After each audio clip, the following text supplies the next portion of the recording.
If I was you at this age. Now, 50, wherever road trips, ndio. Inaenda hapo mwisho unaona if you take cigarettes A little bit. To feel high. To feel high. The other reason that you saw it are raped and because there's something that you have put in the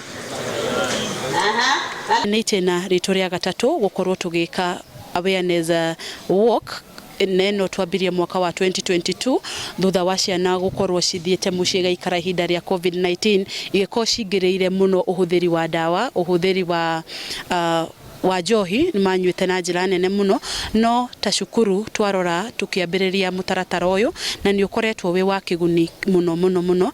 Kwa hivyo tunaona inaweza kufaa shule sana juu ndio kuna wanalika wengi sana, wale wanaweza kuwa misled, wale wanaweza kupotozwa njia na waingie kwa hizi mandawa.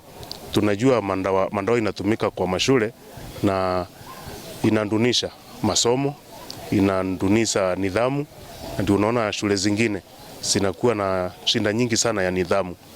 Kwa hivyo sisi tunaonelea inasaidia sana. And as from the Ministry of Health, we are happy with the step that Chinga boys have taken.